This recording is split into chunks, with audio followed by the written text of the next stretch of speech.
muy bienvenidos a un nuevo capítulo, el número 14 ya, de nuestro podcast Memoria Socialista, 90 años de vida y lucha, un espacio de conversación desde la historia y la memoria sobre el socialismo chileno en estas 9 décadas de vida. Un espacio que nace desde el programa de Memoria e Historia Socialista del Instituto Igualdad y que cuenta con el apoyo de la Fundación Friedrich Ebert y por supuesto el Partido Socialista. En el capítulo de hoy abordaremos el proceso de renovación socialista que vivió un sector del socialismo chileno, tanto en el exilio como al interior de nuestro país, ahondando en los fenómenos sociales y las coyunturas que rodearon a este fenómeno de transformación intelectual y política. Relevaremos la influencia que ejercieron otras experiencias socialistas en el mundo, especialmente en Europa y América Latina, y de qué manera un sector del socialismo chileno llevó a cabo un ejercicio de revisión interna de sus principales presupuestos intelectuales, no sin que ello generara críticas en otros sectores socialistas, incluso al punto de llevar a una división partidaria. Para eso, el día de hoy nos acompañan dos tremendos invitados e invitadas. La profesora Cristina Moyano, ella es decana de la Facultad de Humanidades de la Universidad de Santiago de Chile, doctora en Historia, autora de varias investigaciones académicas, entre ellas intelectuales de oposición en Chile durante los años 80, ONG y Renovación de la Izquierda Socialista, MAPU, la seducción del poder y la juventud, Memorias militantes, aspectos metodológicos para construir un análisis de las redes militantes de la izquierda chilena durante la dictadura, entre otros. Y también nos acompaña Ricardo Núñez, historiador y sociólogo, expresidente del Partido Socialista en 3 oportunidades, fue secretario general de la UTE, es la ex USACH en 1972, elegido democráticamente por la comunidad universitaria, fue senador por 3 periodos por la región de Atacama, desde recuperada la democracia, fue vicepresidente de la Internacional Socialista y fue nombrado embajador en México por la presidenta Bachelet durante su segundo mandato. Además, es autor de varios escritos sobre teoría e historia del socialismo chileno, siendo, a juicio personal, el más importante el libro El Gran Desencuentro, una mirada al socialismo chileno, la unidad popular y Salvador Allende, publicado por Fundación de Cultura Económica en el 2017, que es este libro que tengo acá, un libro muy extenso, muy bonito además. Así que les doy las gracias a ambos, a la profesora Cristina Moyano y a don Ricardo Núñez, por estar con nosotros. ¿Cómo están? Muy bien, muy gusto saludarte, Nicolás. Tenemos varias sesiones pendientes tú y yo, así que esperamos encontrarte después de Así esta es, nueva experiencia. así es. ¿Cómo Muy está, bien, profesora? muchas gracias. Muy bien, muchas gracias por la invitación a esta conversación tan importante en esta semana en que se conmemora otro aniversario del Partido Socialista de Chile. Así es, pues el día viernes 19 de abril. Eh, Quisiera darte la bienvenida también, Fernando Kraus, director ejecutivo del Instituto Igualdad, una de las personas que más puso ahínco en este proyecto, con todo su apoyo, con muchas gestiones además, con mucha preocupación. Así que quiero darte la bienvenida a este espacio, Fernando, un gusto saludarte. Muchas gracias, Nicolás. Bueno, muchas gracias a la doctora Cristina Moyano y a nuestro amigo y compañero Ricardo Núñez, a quien voy a agregar un par de cosas al currículo que tienen que saber. Una de ellas es que Ricardo fue presidente del Instituto Igualdad y un gran constructor digamos, de desarrollo de algunas iniciativas muy importantes, sobre todo en los temas de carácter internacional, que es una de las áreas, llamémoslo así, del socialismo chileno, donde Ricardo es reconocido internacionalmente por su aporte y por muchos pueblos y partidos hermanos. Así que, y junto con eso, bueno, y las publicaciones que ha tenido, ha sido reconocido con al menos 2 premios, ¿no? Uno en el año 92 como profesor honoris causa, otorgado por el Consejo Mundial de la Educación, y en el año 95 por el gobierno italiano con la Orden del Gran Ufficiale. Así que solamente para complementar, agradecer la presencia de ambos. Yo voy a estar más bien en silencio, disfrutando de esta conversación. Un gran abrazo y que salga todo bien en este podcast tan interesante. Muchas gracias. Gracias, Muchas Fernando. gracias, Fernando. Sí, y muchas gracias reitero, por el apoyo con este proyecto y por tu compromiso con la divulgación de la historia y el patrimonio del socialismo chileno. Me gustaría partir la conversación por casa. Don Ricardo, usted ha compartido su trayectoria, su biografía en varios espacios ya. Hay un libro sobre su biografía, pero me gustaría que nos pudiese contar para quienes lo conocen por primera vez, para quienes no han tenido la oportunidad de leer estos libros a los que me refiero, que nos contara un poco quién fue, en qué estaba Ricardo Núñez luego del golpe de Estado, cómo llega a Europa y cómo poco a poco empieza a adquirir un rol importante en el socialismo chileno en esa época, y no solo en las labores partidarias, sino también en el proceso de renovación ideológica e intelectual que vamos a conversar el día de hoy. Mira, bueno, gracias por la invitación. Y gracias, Fernando, y un gusto estar con Cristina, a quien admiro mucho por sus publicaciones. Desde luego yo voy a tratar de ser muy sintético porque tengo una larga vida en el Partido Socialista y en la vida académica. Yo creo que a esta altura debo ser de los 5 militantes más antiguos del Partido Socialista, entre los 14 años, por lo tanto, teóricamente son 70 años de militancia del Partido Socialista. Y de las muchas tareas que cumplí en el Partido Socialista, creo que una de las más importantes haber sido elegido miembro del Comité Central en el Congreso más complicado, difícil, complejo en su historia, como es el Congreso de Chillán, en el cual tomamos la decisión de emplear otras formas de lucha para llegar al poder. Por cierto, dejé de ser miembro del Comité Central en el Congreso siguiente, en el Congreso de La Serena, y como tal terminé siendo vicedirector o vicepresidente, no, vicedirector de Desarrollo Social, de la Corporación de Desarrollo Social, que heredó de la democracia cristiana la llamada promoción popular. De ahí emigré a la Universidad Técnica del Estado, donde fui efectivamente candidato junto con el rector Kirber a dirigir esa universidad. Salimos elegidos ambos en mayo de 1972. Y en septiembre él terminó en Dawson y yo terminé en la penitenciaría de Santiago. Ahí permanecí varios meses. En marzo del año 74 recuperé la libertad. Permanecí en Chile tratando, en fin, de cumplir mínimas tareas partidarias, algunas de las cuales, en fin, me llevaron a estar muy cerca de personas como Carlos Lorca, la compañera Michelle, se me olvidó el apellido, de Carolina Wiff, que trabajó conmigo en desarrollo social, en fin. Michel Peña. Michelle Peña. Eso me llevó al final por una situación ya extremadamente complicada, de abandonar el país en septiembre del 74. Y en el 75 terminé en Berlín Oriental como secretario ejecutivo de la dirección exterior del partido, tarea que cumplí hasta el año 78, que yo me fui a España, y a finales de ese año yo volví clandestinamente con Pilar, mi mujer recientemente fallecida, a Chile, como digo, en diciembre de ese año.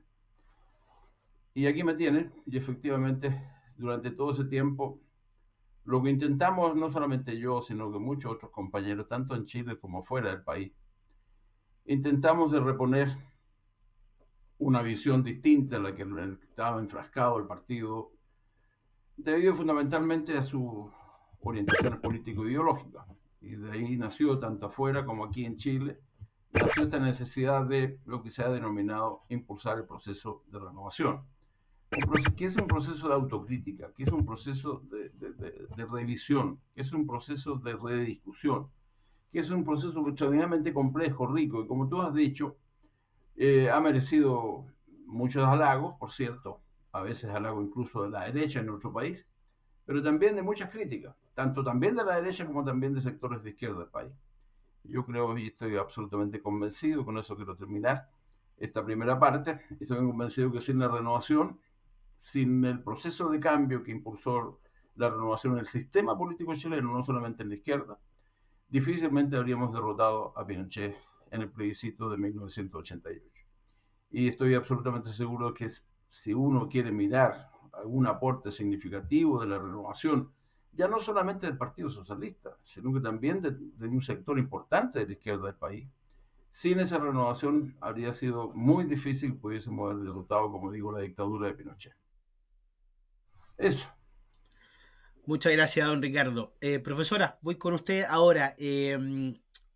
Básicamente, para entrar ya en la conversación y para generalizar la problemática, ¿de qué estamos hablando cuando hablamos de la renovación socialista y por qué tanto don Ricardo como yo en nuestras intervenciones hablamos de que es un proceso?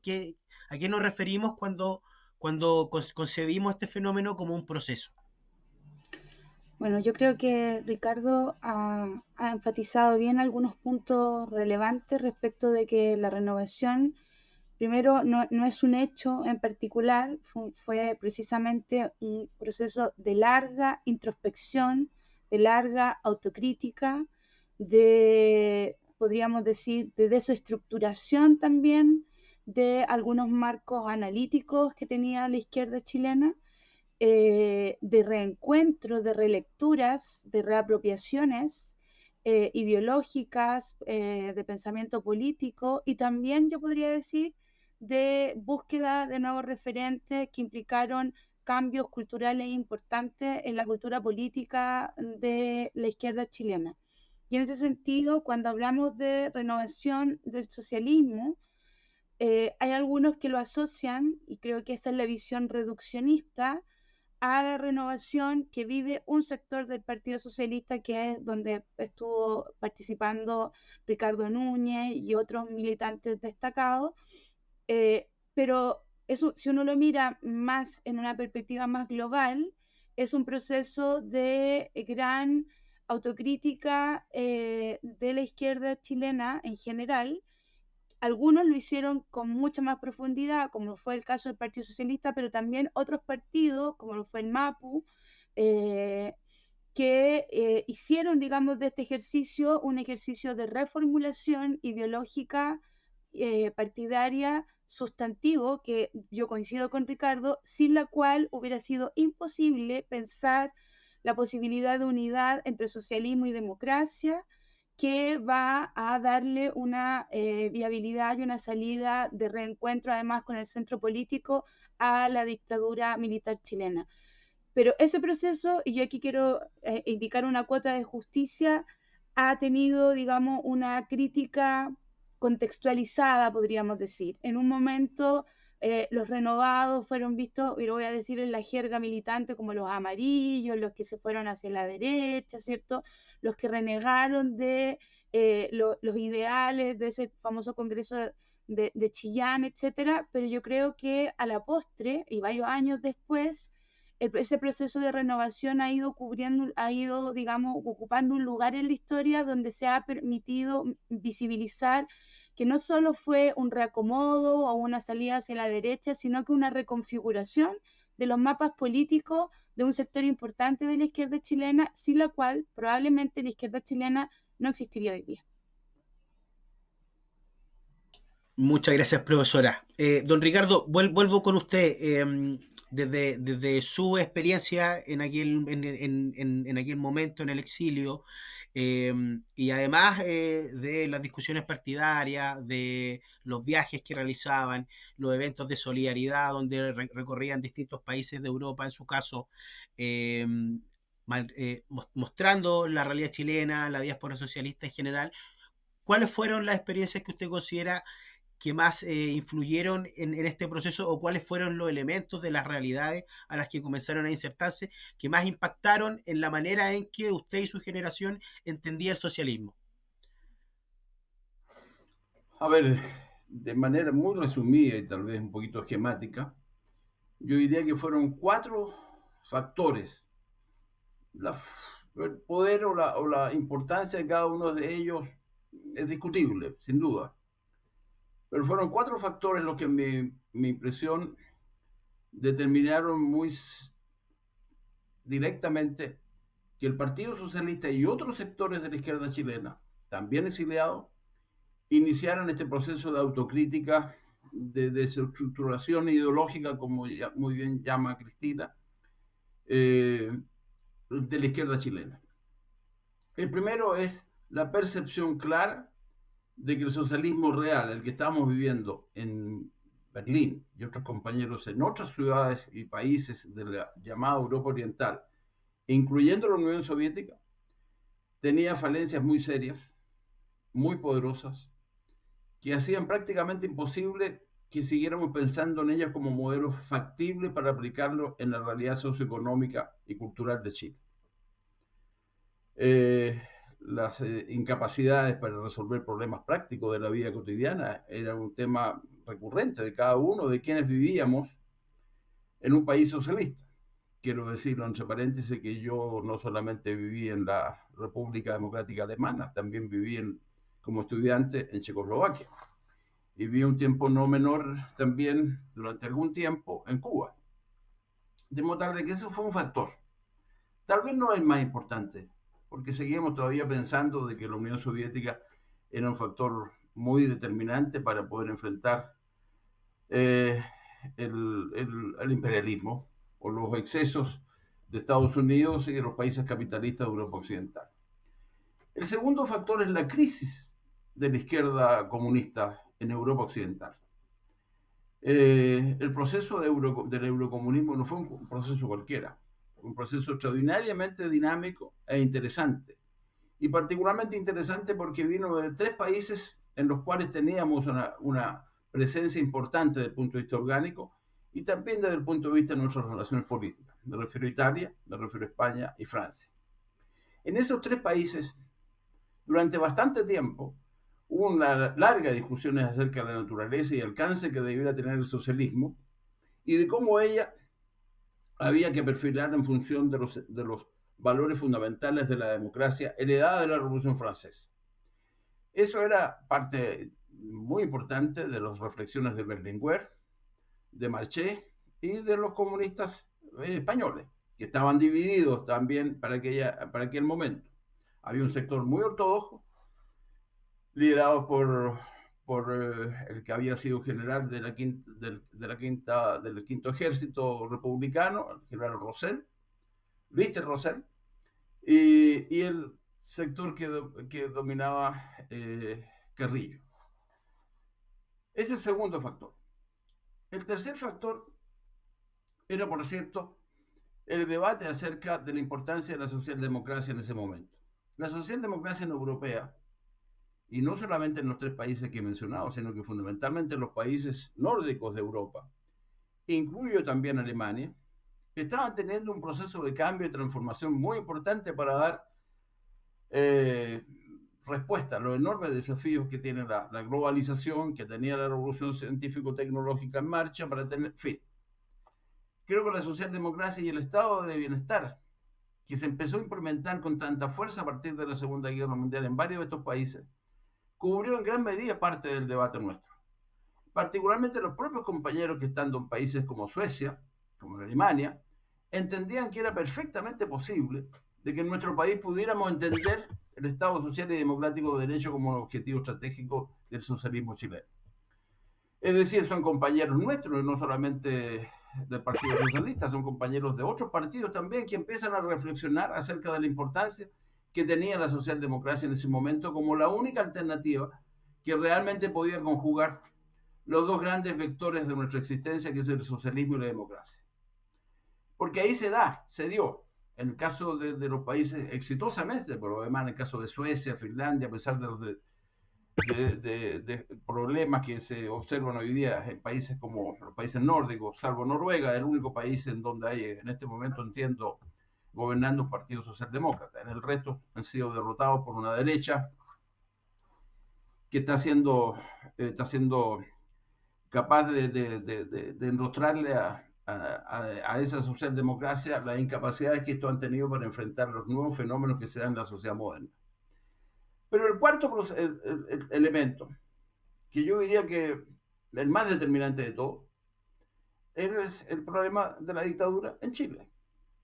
El debate sobre la dictadura y la naturaleza de la dictadura en Chile fue un debate que se tuvo en todas partes, en donde hubo un exilio relativamente numeroso e interesado en discutir y analizar los factores y causas más directas que tuvieron en el golpe de Estado.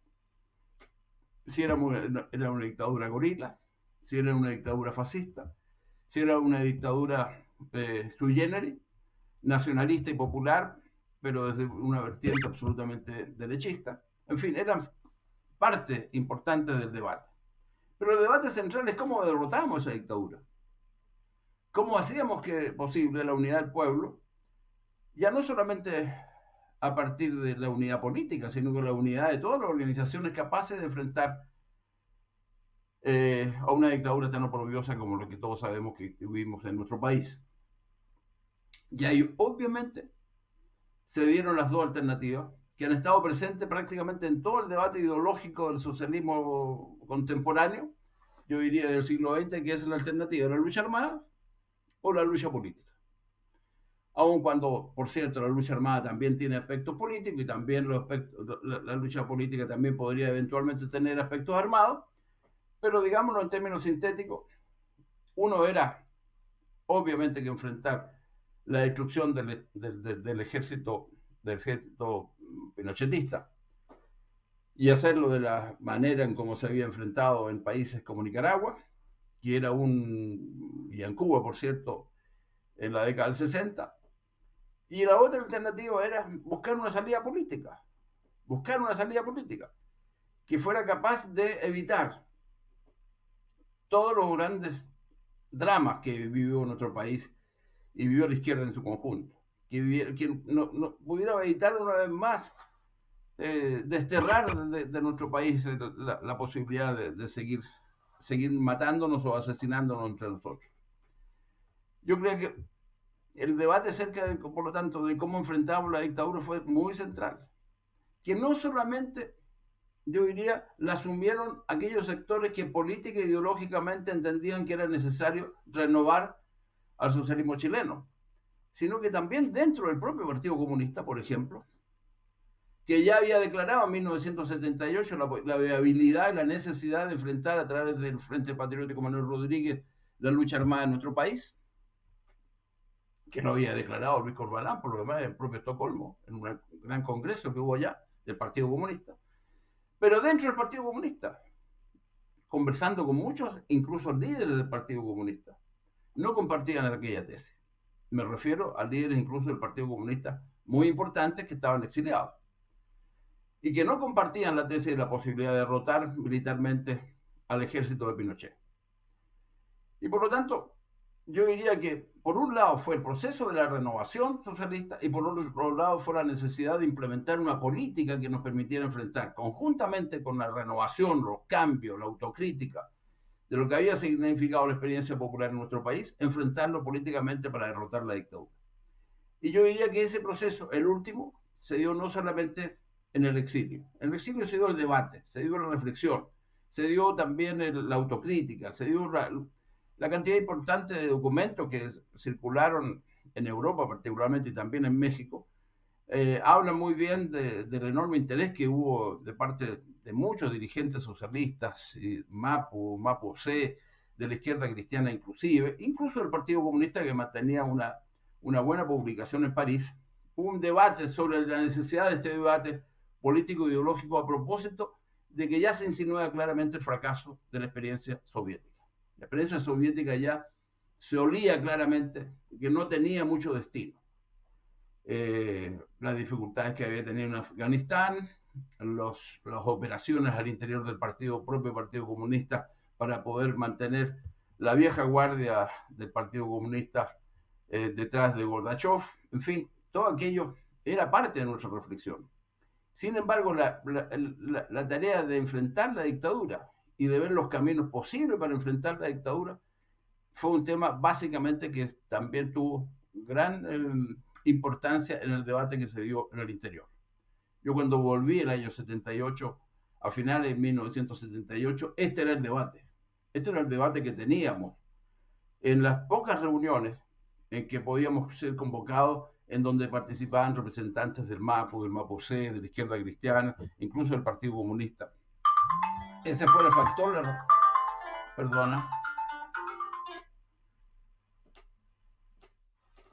Esa fue la razón por la cual creamos el bloque socialista. Esa fue la razón por la cual hablamos de la convergencia socialista, la convergencia universitaria, la convergencia de intelectuales, Flaxo entre otros institutos que se incorporaran a este debate, en donde además del debate ideológico político estaba el debate político. el debate político, cómo enfrentamos la dictadura. Y yo diría que el 78 al 82 fue creciendo, yo diría que de manera clara, sobre todo después del fracaso de la internación de armas por parte del Frente Patriótico Manuel Rodríguez, que eso fue el 76, si no me equivoco. Luego el fracaso de aquello se acentuó en la izquierda chilena, la que estaba en Chile, la necesidad de ir buscando otros caminos distintos al de la lucha armada, la lucha confrontacional, en fin, como quiera denominársele. Y eso ya nos permitió, ya al 78, tener contactos muy directos, yo diría que casi cotidianos, con altos dirigentes de la democracia cristiana que compartían la necesidad de este entendimiento. Y en ese sentido jugó un papel muy importante, no Patricio Aylwin, quiero decirlo, sino que fundamentalmente Gabriel Valdés. Gabriel Valdés y el sector que representaba de la democracia cristiana. Ellos fueron los que se abrieron más rápidamente a tener estos contactos, digamos, casi cotidianos. Vuelvo a insistir, porque estaba el SET, nosotros creamos el otro instituto, como bueno, varios que creamos dos institutos, a través de los cuales se pudo organizar bien un cierto contacto político cotidiano que nos permitían ir enfrentando, yo diría, permanentemente los sinsabores y problemas de la vida cotidiana y política de este país. Esos son los 4 factores, pueden ser otros más también. El tema del imperialismo es un tema que es súper importante, sin duda alguna. El tema del papel de Estados Unidos, pero no olvidemos que Estados Unidos ya empezó a dejar a un lado las visiones más retrógradas que habían estado detrás de Nixon y Kissinger. Había la posibilidad de que Estados Unidos se plegara a aquellos movimientos que en América Latina estaban surgiendo por doquier para reconstruir la democracia. Pero en fin, hay otros factores también importantes, pero en mi opinión esos son los 4 que estuvieron detrás del proceso de renovación. Muchas gracias, don Ricardo. Profesora, vuelvo con usted porque me gustaría que profundizáramos en uno de los 2 ámbitos que mencionó don Ricardo. Por un lado estaba el ámbito o la realidad política y por otro lado había una realidad más ideológica e intelectual. Y me gustaría que nos quedáramos un rato en este último para consultarle cuáles fueron, a juicio de usted, los principales presupuestos intelectuales o ideológicos que fueron objeto de esta renovación, que fundamentalmente es una renovación del pensamiento marxista predominante en el siglo XX. Estaba una discusión que se ha mencionado aquí, que es la valorización de la democracia como un sistema político, pero también se empiezan a revisar otras cosas que habían estado muy presentes en el lenguaje y en la teoría socialista desde su fundación, como el materialismo histórico, como esta idea de que el obrero era el sujeto de la revolución, en un contexto en que las discusiones sobre la subjetividad y las identidades comienzan a permear en las ciencias sociales, y en fin, en el fondo se empiezan a renovar una serie de presupuestos que parecían ser básicos dentro de la tradición del pensamiento de izquierda desde fines del siglo XIX hasta el contexto en el que estamos hablando. ¿Cuál considera usted que fueron estos principales puntos de revisión? Y también le aprovecho de consultar por las distintas renovaciones que surgieron, porque hay renovaciones que efectivamente se renovaron desde el marxismo, pero hay otros sectores que abandonaron el marxismo, que se acercaron más al liberalismo, etcétera, etcétera. Por tanto, no es tan simple hablar de una renovación, sino que podríamos hablar de varias renovaciones, o como un artículo que tiene Mariana Perry que habla de las renovaciones que no vencieron. A ver, respecto de la segunda pregunta, voy a partir con esa. Yo creo que la renovación como gran proceso tuvo múltiples capas, ¿sí? Múltiples lineamientos.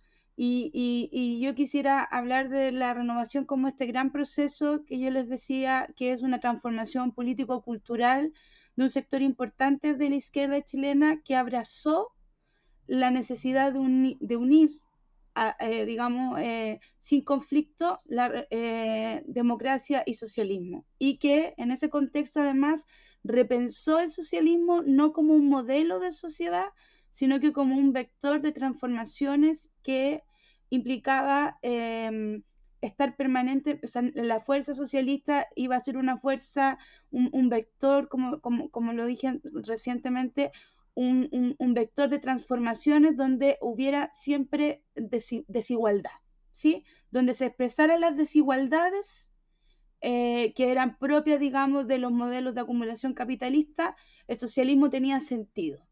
Y esa unidad entre socialismo y democracia, porque la democracia no anula las desigualdades, menos en democracia, digamos, anclada bajo regímenes de acumulación capitalista, el socialismo tiene sentido, pero no como un modelo de sociedad, como una etapa en la evolución histórica.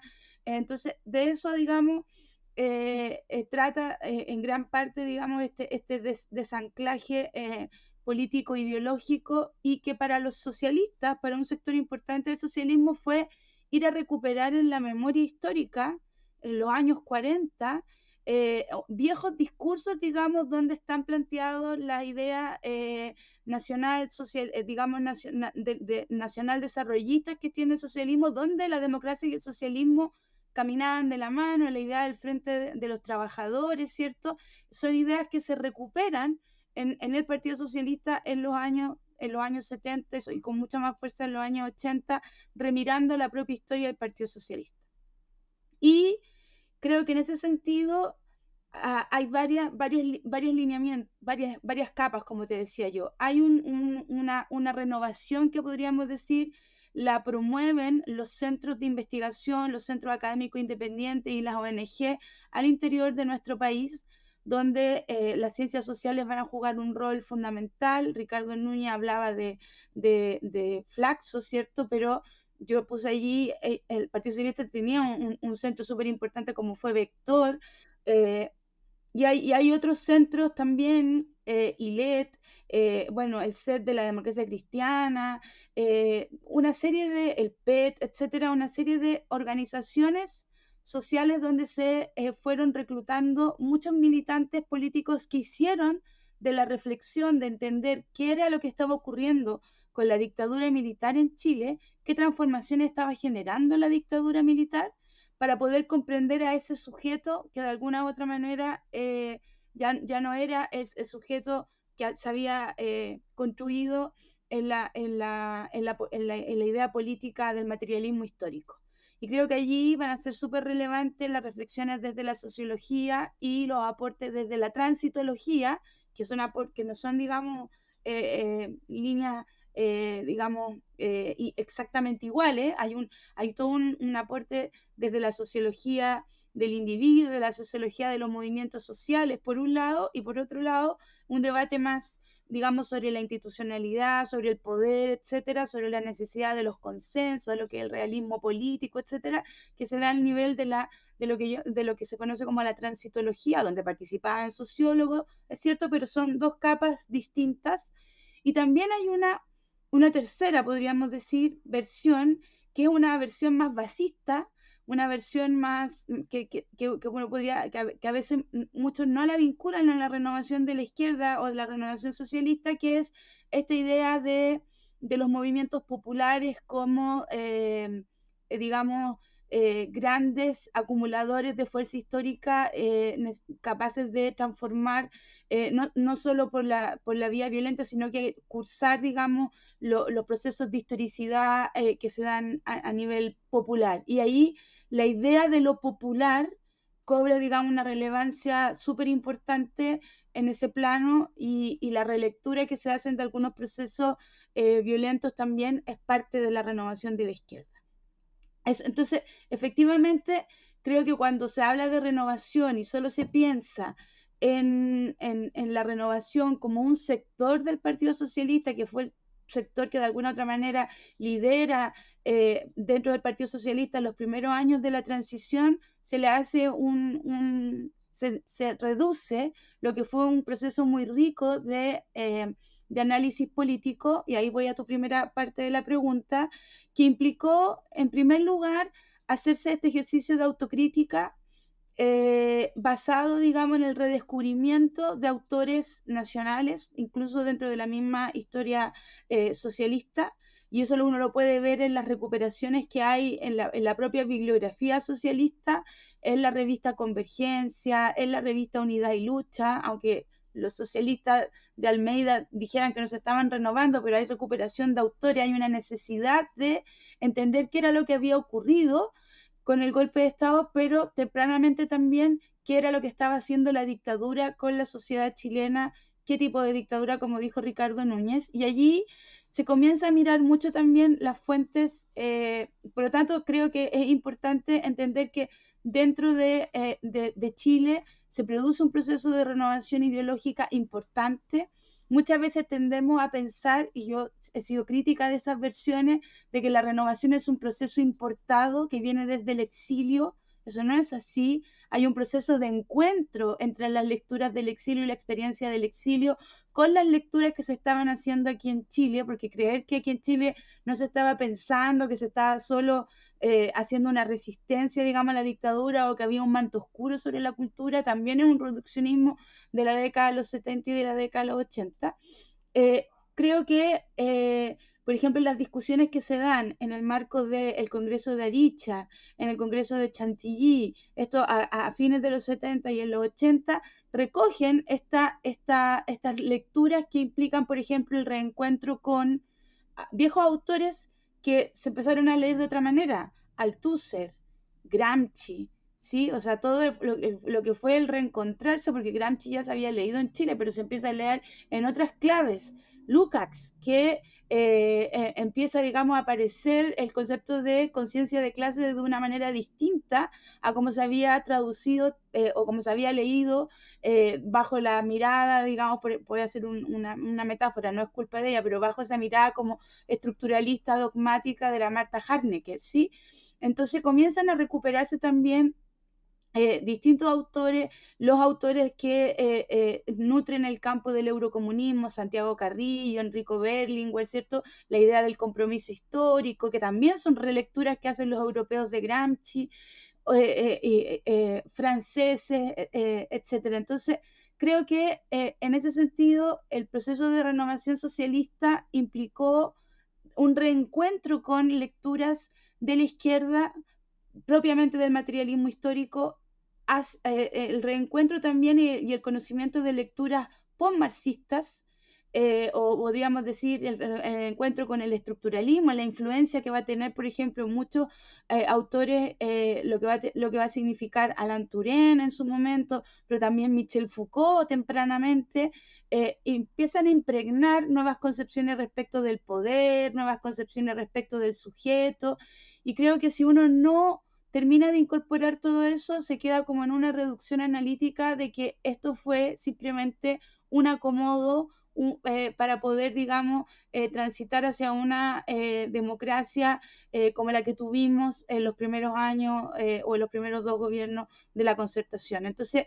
creo que si uno no le da el espesor político de lo que significó para muchos reencontrarse con autores, encontrar nuevos autores y nuevos espacios de sociabilidad, por ejemplo, la importancia que tuvo el Instituto para el Nuevo Chile con sus congresos tanto en Rotterdam como los que se hicieron aquí en Mendoza, al lado, digamos, no aquí, pero al lado en Mendoza, en su momento, fueron espacios muy ricos de encuentro, de sociabilidad, de compartir lectura, de repensar lo popular, el concepto de clase, el concepto de experiencia de clase, el concepto de Estado, el concepto de partido, son todos elementos que entran, digamos, en un proceso de aguda revisión, y ese revisionismo, en un buen sentido histórico, va a permitir al Partido Socialista, que es un partido ideológico, pero que tiene, digamos, tradiciones faccionales, le va a permitir que fluyan de una manera mucho más fecunda que en otros países, que en otros partidos, digamos, donde esas lecturas o esas generaban mayores exclusiones. El Partido Socialista además estaba dividido en muchas fracciones, por lo tanto la multiplicidad de lecturas fueron positivas para cuando comenzó los procesos de rearticulación y de reagrupamiento, donde estas fuerzas confluyen y estas lecturas van a ser muy fecundas para posibilitar, vuelvo a insistir, esta idea de que en cualquier modelo de democracia basada, digamos, en un régimen de acumulación capitalista, las desigualdades son inherentes. Y como son inherentes y van cambiando, el socialismo tiene sentido porque el socialismo es la búsqueda de la eliminación de esas desigualdades que no terminan nunca. Por eso yo quiero ir a resaltar, por ejemplo, por qué dentro de la renovación socialista uno tiene que también incorporar las versiones feministas o cómo el feminismo colabora dentro del socialismo también a ser parte de una de las grandes lecturas de la renovación y cómo llegó e impactó la Joanna Scott y las lecturas de la Joanna Scott y de la Judith Butler tempranamente en militante del socialismo chileno es clave también para entender que nosotros tenemos una vinculación con ese mundo y que no nos resulta ajeno, ni importado, ni, digamos, instituido desde el exterior. Fueron todas búsquedas necesarias para repensar esta relación entre democracia y socialismo para poder seguir existiendo no solo como partido, sino que como una fuerza política que le quisiera más democrática la propia democracia. Así es profesora. Siguiendo en lo que comentaba usted y recogiendo o relevando un poco las distintas influencias que comenzaron a ver en el socialismo chileno, una breve recomendación. Hay un artículo del profesor Marcelo Mella que habla sobre la influencia del marxismo analítico británico en el proceso de renovación socialista, una cosa como bastante desconocida, pero que es reflejo también de que en el fondo las influencias venían desde lugares, desde sectores que han pasado bien como desapercibido en las narrativas que han construido el mismo sentido común de la renovación socialista chilena. Fernando, yo te he visto ahí, no me cabe ninguna duda de que tienes muchas inquietudes, no sé si quieres manifestar alguna.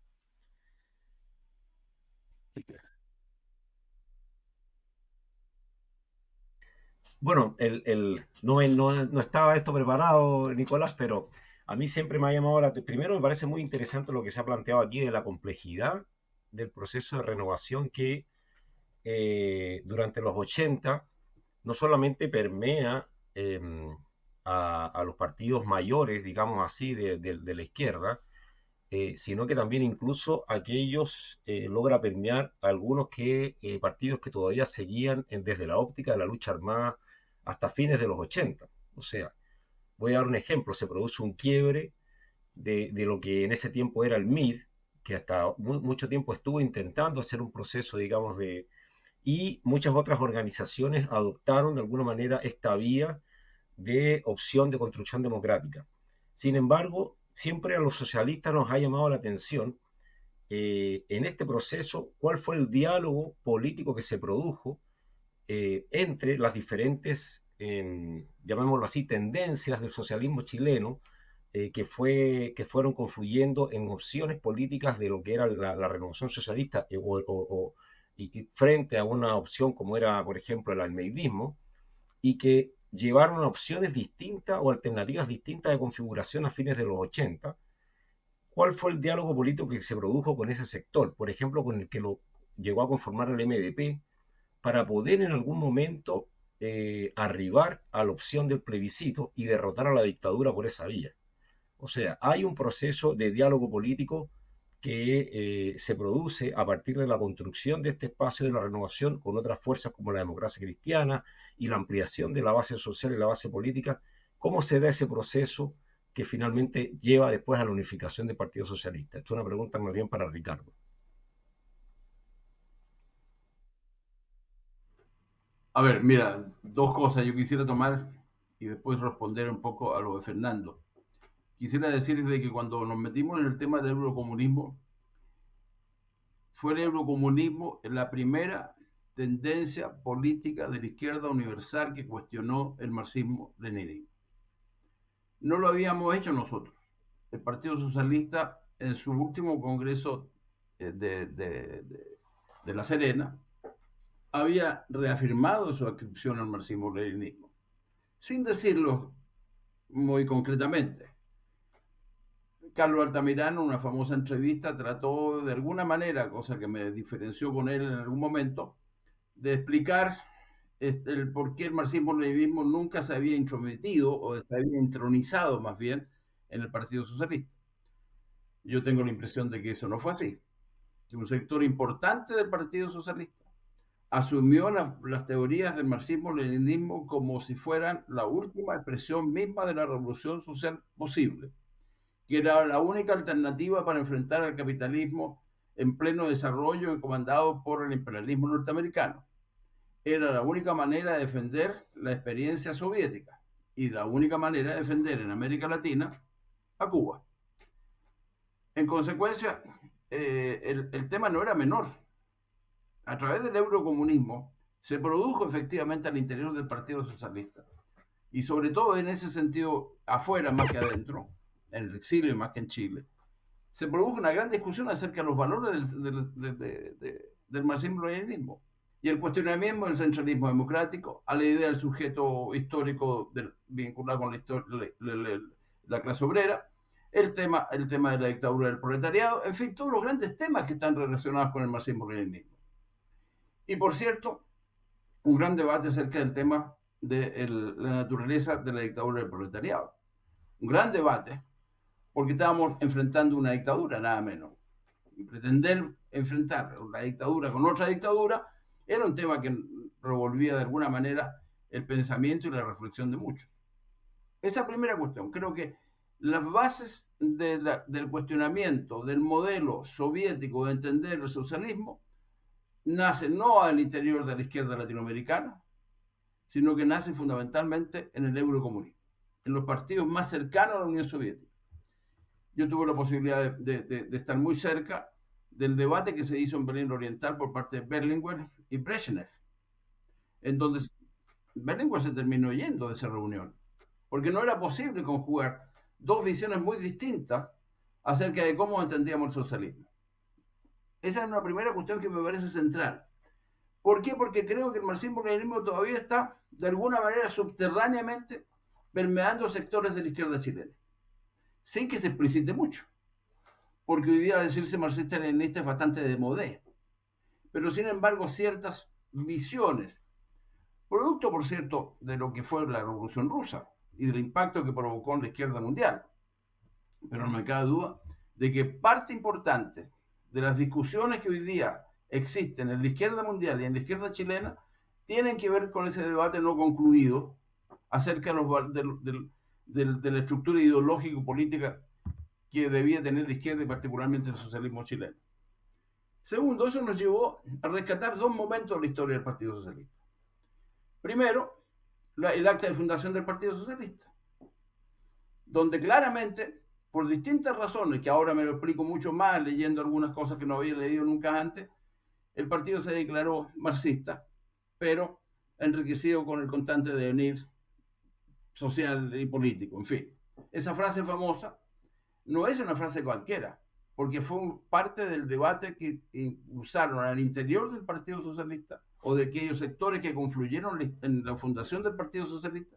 Por un lado, los anarquistas, entre los cuales estaba don Eugenio González, por lo demás, y por otro lado, la versión trotskista, que ya venía siendo expulsada del Partido Comunista, encabezada entre otros por Ramón Sepúlveda Leal, Hidalgo y otra gente más.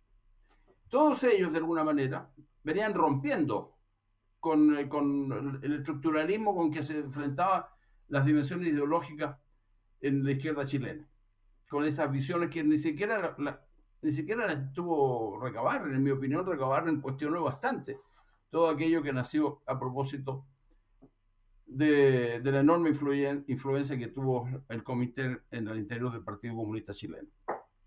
Y lo segundo, rescatar a Eugenio González el 47, como muy bien lo recordaba Cristina.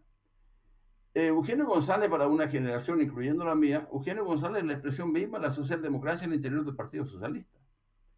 Él fue mi profesor, lo conocí muy directamente, y sé perfectamente que él venía de una vertiente absolutamente alejada de la socialdemocracia. Él en su juventud fue parte de los grupos anarquistas que poblaban la fecha, que poblaron por lo demás la lucha contra la dictadura de Ibáñez.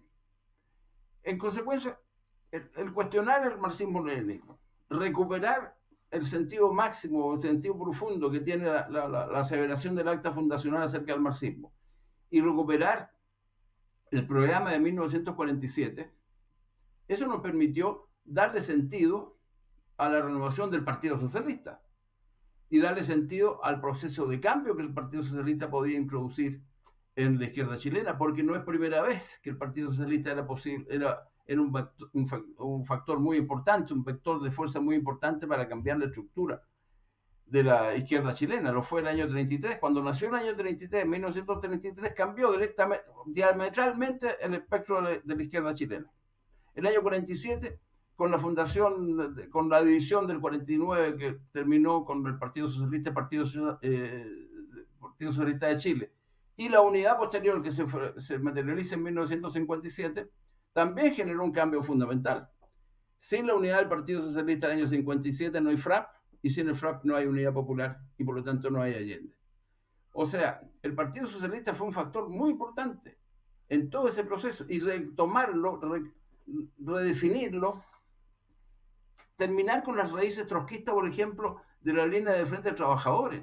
No fue fácil esa discusión, porque esa es una raíz estrictamente trotskista, y quienes lo impulsaron al interior del partido eran viejos trotskistas, que venían desde la fundación por lo demás del partido, y que tuvieron la gran osadía de formar parte de uno de los sectores importantes del Partido Socialista cuando se dividió, el Partido Socialista Popular.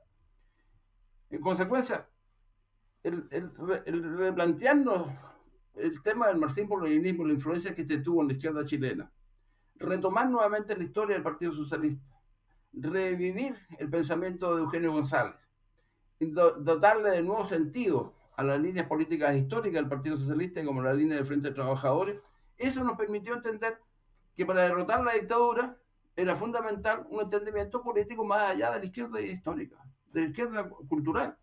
Eso nos permitió enfrentar, por lo tanto, la posibilidad de entendernos con quienes habíamos combatido tan directamente durante el tiempo de la Unidad Popular, para decir con la democracia cristiana, y con sectores incluso del Partido Radical.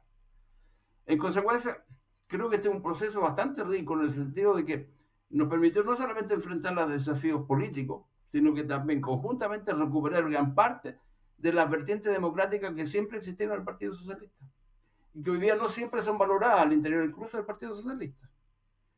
La vertiente democrática del Partido Socialista nace con nosotros mismos en el año 1933 y espero que así se releve el viernes próximo en el acto de no sé qué teatro, por ahí me invitaron. Voy a ir. Pero espero que se revive, porque la democracia no es ajena, como algunos creen, el sentido de la democracia no es ajena a la historia del Partido Socialista. La democracia no la impuso al interior del Partido Socialista a los renovados. La democracia como factor importante de nuestra historia nace con la historia del Partido Socialista, porque nace cuestionando el estalinismo del año 33. El Partido Socialista es la única fuerza en América Latina que se levante diciendo que es socialista, a diferencia de que Lapra se había levantado con una vertiente muy distinta. El Partido Socialista es el único que se levanta para cuestionar el estalinismo. Y el estalinismo, yo creo que a esta altura de la vida nadie pretende revivirlo en ninguna experiencia salvo en Corea del Norte. En consecuencia, uno de los procesos interesantes de la renovación también es que el estalinismo dejó de ser solamente espacio de reflexión y de diálogo entre los trotskistas y los comunistas. Por primera vez, la renovación introdujo un debate distinto acerca de la experiencia estalinista en el mundo.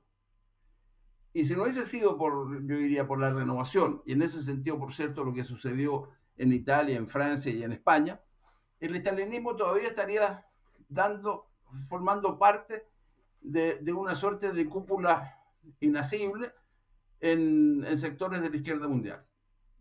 Yo diría que el estalinismo logramos derrotarlo históricamente, fundamentalmente a partir de las reflexiones del mundo de la renovación, incluye el mundo de la renovación, todo lo que sucedió con el eurocomunismo.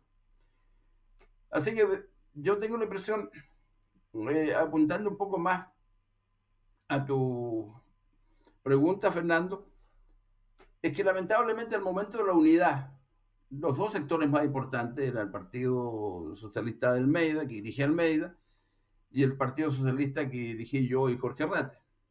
Esos eran los dos partidos más importantes del socialismo histórico. Por cierto, estaba el MAPU, gran parte de ellos ya se habían incorporado al sector que yo dirigí durante tanto tiempo. Sectores de la izquierda cristiana se incorporaron en el Congreso de Unidad. Sectores del MAPU propiamente tal, se incorporaron también al Partido Socialista, en fin, y al PPD. posteriormente. Pero bueno, lo importante, sin embargo, es que yo sostengo, cosa que no lo he escrito, ni mucho menos, que el diálogo ideológico político en el momento de la unidad del socialismo chileno fue escaso, porque estábamos apremiados por la coyuntura. Estábamos apremiados no solamente para derrotar la dictadura, que eso se logró porque gran parte del socialismo de Almeida al final se inscribió en los registros electorales, y eso fue un primer éxito político nuestro, sino que después, en el proceso de transición, al inicio del proceso de transición, cuando requeríamos mucho más reflexión política de cómo enfrentamos la transición y sus dificultades, porque transiciones han habido en muchas partes del mundo, por de pronto los países que ya he nombrado Europa, pero también en América Latina. Transiciones que algunas han sido efectivamente un desastre, y otras transiciones como la que yo pienso que en Chile que hemos tenido, que es relativamente exitosa, con todas las dificultades que sabemos que teníamos. Pero nos faltó, en el proceso de la unidad, por los apremios más bien orgánicos que teníamos, venían elecciones parlamentarias, venían elecciones presidenciales, era necesario levantar candidatos presidenciales, venían elecciones municipales. Eso fue el factor fundamental que llevó a la unidad y no necesariamente una reflexión ideológica más profunda de lo que requería la realidad chilena y latinoamericana. Faltó aquello, y yo diría que sigue faltando. Y sigue faltando en la actualidad en la izquierda chilena a propósito de los grandes desafíos que tenemos en el gobierno actual. Me salté, así que ya. Ya, bueno, yo le había advertido antes de comenzar a grabar que el tiempo se vuelve muy escaso en esta conversación y lamentablemente llegamos ya a la parte final del capítulo de hoy. Ha sido una conversación bastante enriquecedora, yo creo que Fernando la ha disfrutado tanto como yo. Así que yo les quiero pedir la última ronda, la última intervención, de manera muy breve, muy sistemática. Profesora, le quiero preguntar a usted si hay algún elemento de la renovación socialista como un proceso histórico, como lo bien mencionaba usted, que es un proceso político y social, pero también es cultural, que le parezca a usted que sea importante relevar y que no se haya manifestado en esta conversación. Yo creo que lo más importante es entender que la renovación socialista en tanto proceso histórico, primero fue espacialmente diferenciado. Hay que entender que estamos mirando espacios distintos, creo que eso es importante resaltar. Las discusiones del exilio y las discusiones del interior no fueron iguales, hubo momentos donde hubo más diálogo, otros momentos donde hubo más distancia. También quiero indicar que la renovación socialista tuvo una dimensión generacional también importante. No fue lo mismo pensar, por ejemplo, los procesos de renovación y de unidad socialista en los jóvenes socialistas que, por ejemplo, militaban en Chile, que los adultos que habían vivido el trauma de la unidad popular. Creo que eso también es importante de resaltarlo. Y creo que un tercer elemento que se ha explorado muy poco tiene que ver con cómo se incorpora en el pensamiento socialista toda la vertiente de las lecturas y el pensamiento feminista que fueron parte también de la renovación socialista y que normalmente quedan como fuera, pero no podemos dejar de pensar que Julieta Kirkwood fue una importante militante del Partido Socialista y, por cierto, que dotó al feminismo de esos años de una dimensión político-social que la vinculó a la izquierda y que hoy día pareciera que está, digamos, en otros espacios. Entonces, yo quisiera resaltar esos tres elementos: la dimensión espacial que hay que considerar, la dimensión generacional, es decir, no se experimentó la renovación socialista por las generaciones entre quienes vivieron el trauma, podríamos decir físicamente, experiencialmente, y aquellos que empezaron a militar, digamos, y posibilitaron la unidad a partir de sus experiencias en Chile, cuando ya había un proceso de mayor apertura. Y en tercer lugar, no olvidar que también perteneció al debate de la renovación de la izquierda, pero muy particularmente al debate dentro de la renovación socialista, el campo de discusión político feminista. Yo creo que esos tres elementos yo me quedaría como elementos importantes de rescatar si uno quiere repensar y volver al proceso de renovación socialista, que es un proceso que todavía, pese a que hay hartos artículos escritos, todavía falta mucho que decir y mucho que debatir. Muchas gracias, profesora. Don Ricardo, a usted no le voy a dar micrófono libre, sino que le quiero pedir el pie para el capítulo que viene. Le quiero pedir una muy breve referencia, una muy breve semblanza de Carlos Altamirano y de cómo él fue uno de los dos protagonistas que participó en lo que vamos a conversar nuestro próximo podcast, que es la división del partido del año 79, y cómo esa división se entronca dentro de todo este proceso de renovación socialista que hemos conversado. Bueno, yo quiero decir de que yo fui ayudante de Clodomiro Almeida, nunca fui ayudante de Carlos Altamirano. Y con Clodomiro Almeida tuve una relación de amistad, de cariño y de afecto que guardo hasta hoy día. Tengo una gran admiración por Clodomiro Almeida. Con Carlos Altamirano, más bien nos conocimos en el exilio. Y tengo la impresión de que la gran virtud de Carlos Altamirano, primero su enorme inteligencia, su capacidad de entender el mundo contemporáneo, su capacidad de entender las dificultades y contradicciones que existían en el mundo socialista, su capacidad de entender las dificultades que tenía la Revolución Cubana, cuando hoy día son tan patentes. Carlos Altamirano las observó muy tempranamente. Y observó, por cierto, muy tempranamente las dificultades que tenía el modelo soviético. Y por lo tanto, en él se conjugaron este proceso de inquietud.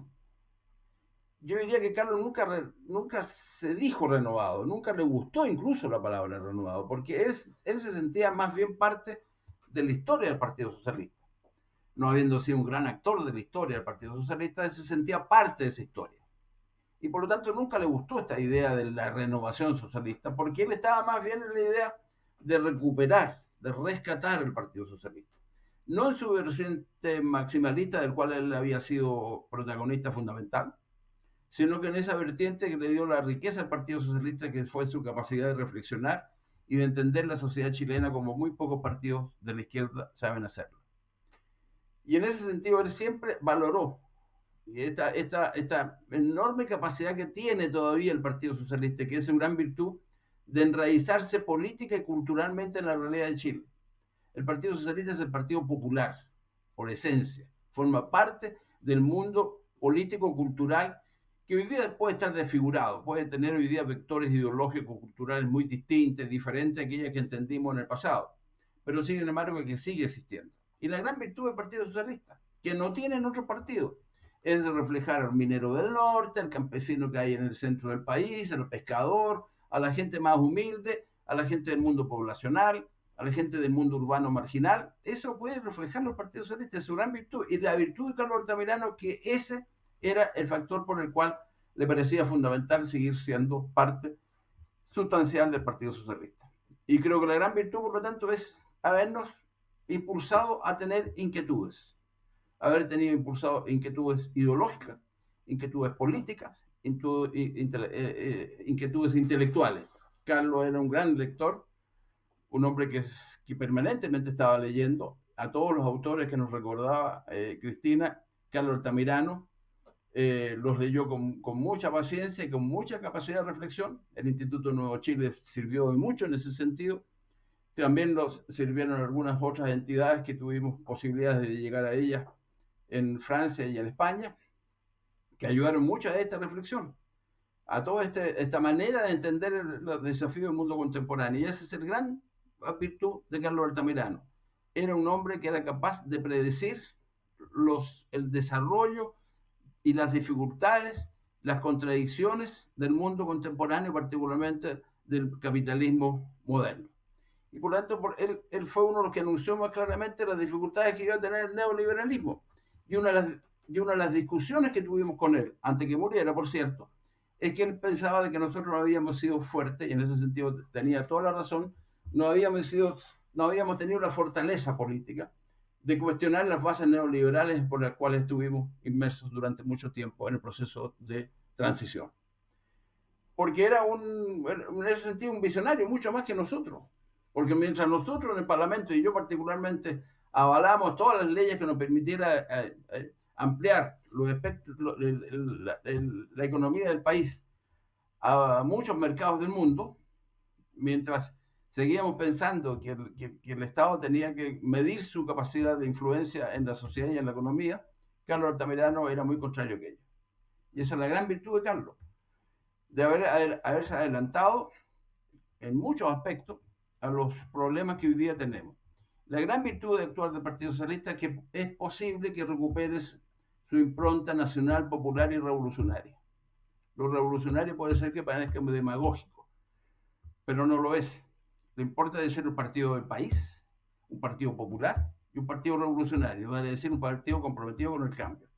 Si nosotros recuperamos aquello que estaba inmerso en los primeros escritos de la historia del Partido Socialista, creo que tenemos futuro. Creo que tenemos futuro. Si no lo hacemos, creo que no lo tenemos.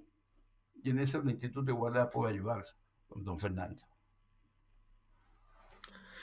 Muchas gracias, don Ricardo. Hemos llegado al fin de este capítulo. Muy buen final, creo yo. Nada, quiero agradecerle a la profesora Cristina Moyano, a don Ricardo Núñez, por haberse dado el tiempo de participar, de compartir todas estas cosas, estas reflexiones con nosotros. Quiero darte las gracias a ti, Fernando, por estar acá con nosotros, por haber participado en la conversación también. Quiero agradecer al resto del equipo, a Francisco Melo del Instituto de Igualdad, a Davor Mimisa en la producción, Ramiro Leiva en el diseño, Tomás Vivanco en la difusión de este contenido. Nada, espero que les haya gustado este capítulo. Para nosotros ha sido muy reconfortante volver a trabajar en esto. Es muy reconfortante también seguir trabajando en esto en una semana en que vamos a conmemorar nuestro aniversario. Así que nada, con más convicción que nunca, agradecido de todas y todos quienes nos escuchan, nos acompañan, a quienes han estado con nosotros y nada, espero que nos podamos seguir encontrando en el próximo capítulo. Que estén muy bien. Adiós.